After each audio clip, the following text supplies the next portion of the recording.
Well, good afternoon, everyone. Good afternoon. My name is Jamar Brown. I serve as Executive Director at the Texas Democratic Party. And thank you all so much for being here today. Over the past few weeks, we have traveled all across the state talking about the issues that matter to Texans. We're traveling across the state on our Democrats Deliver for Texas tour.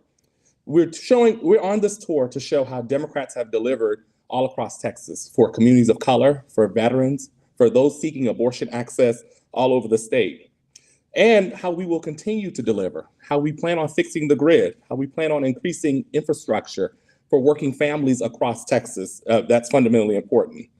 But today, we're going to be discussing infrastructure. For decades, administrations and multiple Congresses have come and gone promising to finally invest in our country's infrastructure, and every single time, for whatever reason, they fall short. But with the Biden and Harris administration stepping up with multiple bipartisan bills, we finally delivered, where we've enacted one of the largest bipartisan infrastructure bills that our country has ever seen through the Bipartisan Infrastructure Investment and Jobs Act. First up, we will have Leonard Aguilad, who is the Secretary Treasurer of the AFL-CIO of Texas. Leonard and the AFL-CIO, and with incredible infrastructure investments the Biden-Harris administration has made, and the Texas statewide and local Democrats will continue to make when we win this election in November, there will be good-paying union jobs for workers all across Texas. There are folks who will bring the future of our state here. Now I'll pass it over to Leonard.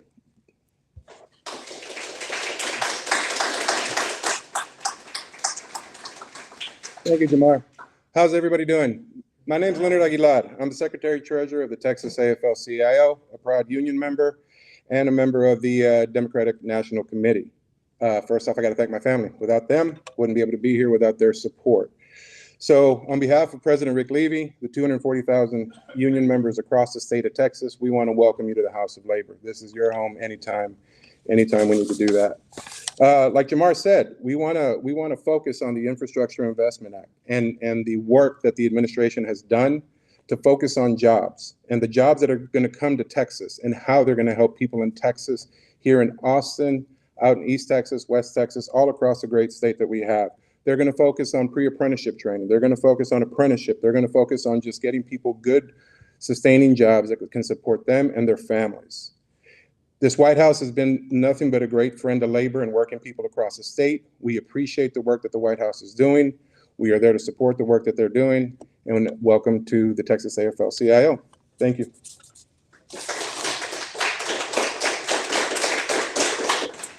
Wonderful. Thank you so much, Leonard. We appreciate your leadership and your activism in our state. Next up, we'll have our Democratic nominee for Comptroller, Janet Dudding. Just for you to know, Texas deserves someone managing our money who understands the needs of everyday Texans. We also need someone who understands smart spending, and that person is Janet Dudding, who herself is a CPA. Janet has spent her life auditing, accounting for, and administering and investigating state and local governments and their grants, taxes, procurement, spending, and reporting. So in other words, she understands how the system works and how we could make it better for all Texans. So Janet? Thank you. Thank you, Jamar. And y'all realize we've never had an accountant as a state's accountant. When elected, I'll be Texas's first CPA as our state accountant. The bipartisan infrastructure law, we expect to bring in $29.6 billion in federal revenue funds. And y'all, that's not toll roads, which is a really good thing. We're in dire need of some infrastructure money that's not toll roads. And thank you, President Biden. Thank you, Biden administration. $3.3 billion in public transportation, $2.9 billion in drinking water infrastructure. And y'all, after this last summer, water is a precious commodity. Part of this too will help cap oil wells in West Texas. And I don't know, this is a pet peeve of mine. I don't know if y'all have read about the unregulated 700 gallons a minute coming out of West Texas. Y'all, that water cannot be saved. We need this money. Thank you, President Biden. Thank you, thank you, thank you, Thank you, Congress, for sending the money down to cap those old oil wells. We need to get that capped. We need to stop this flow because that is poisonous water that is going into the surface water, the groundwater, and heading towards our aquifers. I have a feeling if it were happening closer to Austin, it wouldn't be happening. So please, thank you, and get to work on it. We've got $408 million in electric vehicle charging network.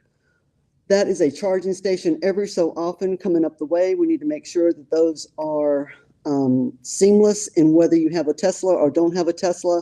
I really want to buy an electric vehicle to find just how easy it is to get an electric vehicle charged in Texas. In the meantime, I'm on my Prius. $100 million in broadband expansion. We need broadband. As we learned during COVID, we need broadband to be able to work from home, to learn from home, to telehealth from home. If you don't have tele, how are you going to telehealth? The Comptroller's Office is in charge of expanding broadband, and I so appreciate the Biden administration, Biden-Harris administration, making this money available so that we can get high speed. Not talking gravel road, I'm talking a 4-lane highway into our rural Texas markets. We've got $53 million in wildfire protection. Another part of the changing climate is the propensity for wildfires, and we need that wildfire protection. Thank you so much, Biden-Harris, for making this happen. And the last thing that I'll mention real quick is $42 million in cyber attacks protection. As we go virtual, we need to make sure that our virtual is secure. And again,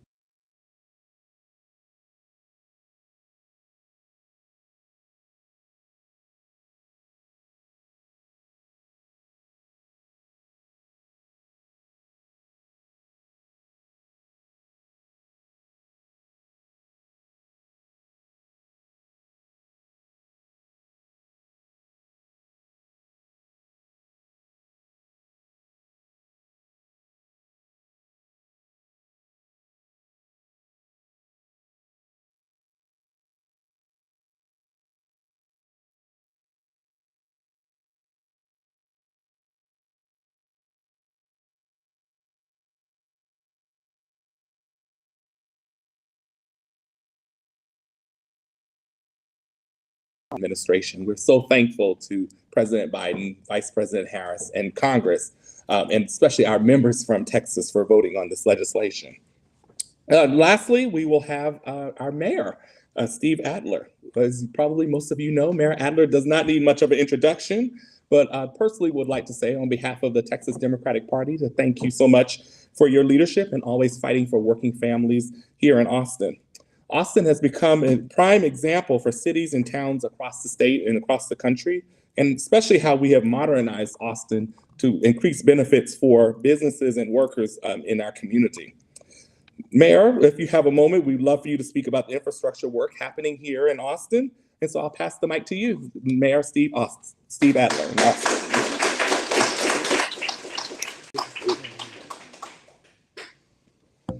It's always great to be back in this building with the AFL-CIO. Good to see the Secretary Treasurer here with us. It's great to see Janet Detting out. I've seen you on the campaign trail. Your message seems to be resonating with people in real important ways. You can feel the momentum that is shifting, I think, in elections across the country, but certainly here in Texas as more and more people focus on it. And as I hear more and more people just getting more and more angry in the aftermath of Uvalde, and our inability as a state to take any material movement toward limiting the plethora of guns that we now see, children under 21 having access to machine guns and military weapons, and inability to do the background checks that people just want to see. It's people getting angry and women getting scared over our response to the taking away of the constitutional right to reproductive health freedom in our state. You can feel that impact on the ground, and And I'm excited to see you on the campaign trail with that message that is moving. But we get to talk about things that are just not, we don't only have to talk about things that are not going well with respect to those items, because there are some things that are happening here that are going incredibly well. When you look at the series of successes that are coming out of Washington, D.C., the number of significant laws that are being passed to deal with funding, the very first real significant moves toward climate change mitigation, the very first significant move in a long time dealing with rational gun involvement and common sense controls and practices. And one of the most important things we see is the movement now toward actually bringing infrastructure investment to our communities, near and dear to me as the mayor in this city. You know, for decades, we lived in a city that didn't make infrastructure investments. And before the last 8 years, I think the amount cumulatively that we had raised here locally and invested for transportation was $630 million over a 20-year period of time. 20 years cumulatively, that was the dollar amount. We needed help from the federal government to set benchmarks we could meet, to co-invest with us in projects.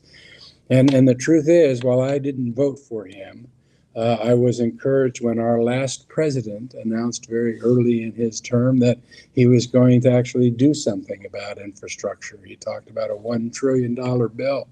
And we all thought, boy, that's so much money. Can't even imagine that. But if he says he can get that done, we're going to give him a chance to do it. Except that never happened. And we were left with infrastructure week. That we all went into like multiple times. And then it was infrastructure day we went into for multiple times, and nothing ever happened on infrastructure.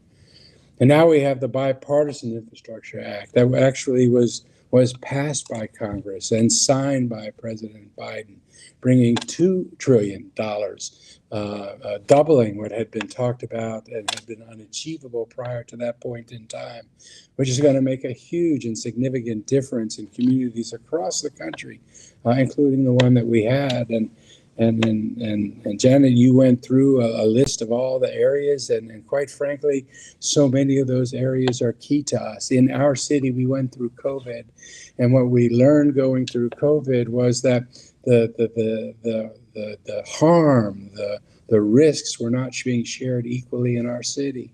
And the way to be able to survive in COVID really depended to a large degree on people's ability to be able to communicate, to be able to hear what was going on, to see what was going on, for their children to be able to participate in school. And we have large parts of our community that are on the backside of the digital divide and are not able to participate.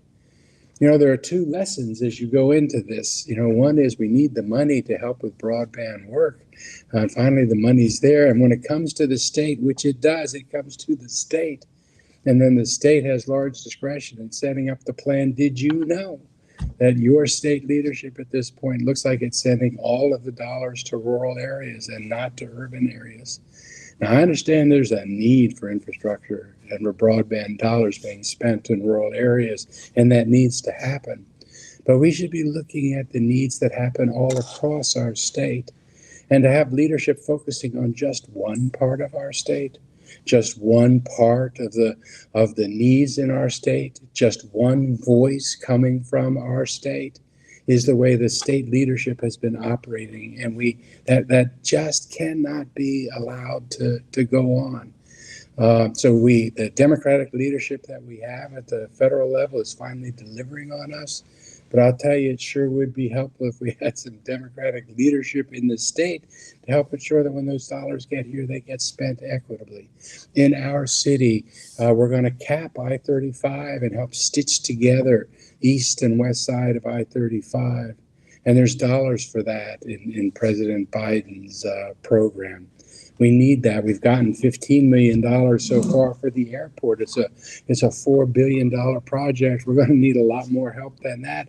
But there's opportunities in that federal legislation under under the Biden-Harris administration to actually bring money to our airport to help with that. You know, for a city that only had $630 million in money raised for transportation infrastructures, we have over $20 billion worth of projects that are happening right now in this short period of time, with I-35 being capped, with the airport, $4 billion doubling in size, Project Connect, mass public transit, desperately needed in this city so that there are options for people not to have to drive their cars, passed overwhelmingly by the people in our community. We're counting on the federal government to help with this transit program as they help with transit programs all across the country. But it's electric vehicle charging stations, and you live in a city that is doing that right now better than almost any other city in the country.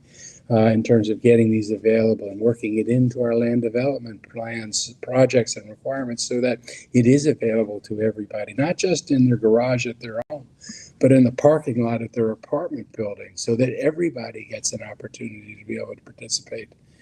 This is a really remarkable time for this country, stepping up and dealing with the real challenges that people have. And yes, I'm probably a little biased. I am chair, or I'm a vice chair of the Democratic Association of Mayors. I serve on the DNC as well, and I too am a proud union member.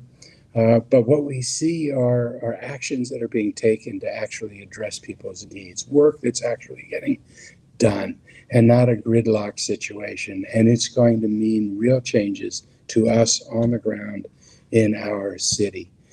Janet, please continue to take that message around the state as you go. And we want to do everything we can to help ensure that in that leadership meeting of state leaders here in Austin, your voice is one that's heard. Thank you for the invitation.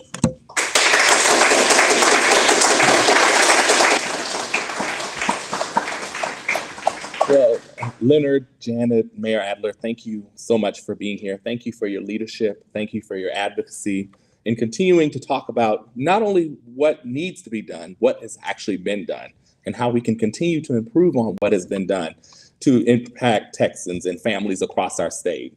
So again, we are going to be traveling all across the state, as I mentioned earlier, on our Democrats Deliver for Texas tour. We're going to be going all over the state. We're still going to be talking about the issues that matter to Texans in the next 7 weeks leading up to this election, and making sure that people know that we have a very clear choice between progress and leadership and other things also as well. And so that's very important. Again, thank you all so much for tuning in, and thank you all so much for being here.